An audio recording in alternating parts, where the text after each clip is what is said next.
Hi mga preni! Alam nyo ba na ang paborito kong ginagawa sa kakanin ay ang butchi? Dahil madali lang itong lutuin at napakamura pa ng mga sangkap. At isa pa, ito yung butchi nating mga Pinoy, yung flat butchi. Dahil yung ganitong version ay talaga namang napakasarap. At nilalagyan ko rin ito ng twist para hindi siya masyadong malagkit.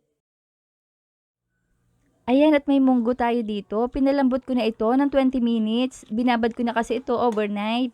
Durugin lang ng bahagya. At kukuha lang ako dito ng sakto lang para ipalaman.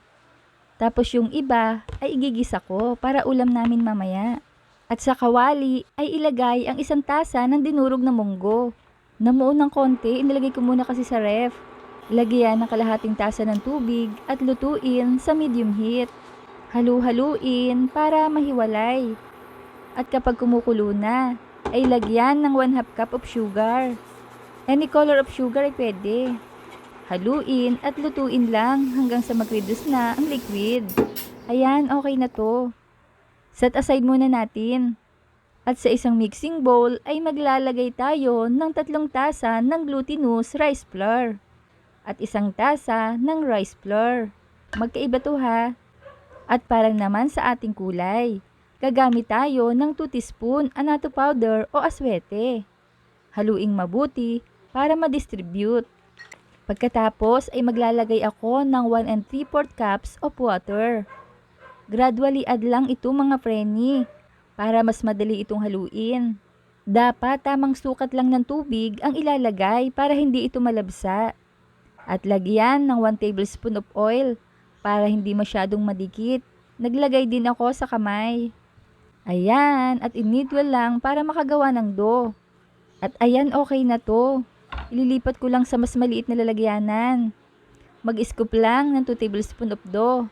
Bilugin lang ng ganito. At i-flatten lang. Ilagay lang ang munggo sa gitna. Then takpan lang natin para ma-close ng mabuti. Ayan. At i-coat na natin sa sugar. Ganyan lang at ulitin lang natin ang proseso sa mga natitira pa. Ayan, at sa ganito nyo ilagay ha, yung may grease para hindi dumikit. Ilagay na sa pinainit ng mantika, set on medium heat. Lagyan lang ng space ang bawat butchi. Para naman madali itong baligtarin. Lutuin lang hanggang maging brown. Ayan, at baligtarin naman natin para naman maluto ang kabilang side. Yan, at lutuin lang hanggang ando ay maluto na talaga. Makikita nyo naman kung luto na ito. Kapag umaangat na ang ibabaw ng dough mga preni. Luto na lahat at palamigin na. Kailangan hiwa-hiwalay kapag pinapalamig at may grease dapat ang tray. At dahil gusto ko naman ma-improve ang aking butchi, dito ko ilalagay. Para ito yung magsisilbing hawakan natin kapag kakain na. Sample ko lang naman ang mga ito. Ayan, naging social tuloy. Napaka-perfect ng pagkakaluto. At pwedeng-pwedeng pangbenta. Tikman natin mga preni. Tingnan nyo ha, yung texture nito, hindi siya malagkit, kundi maligat siya.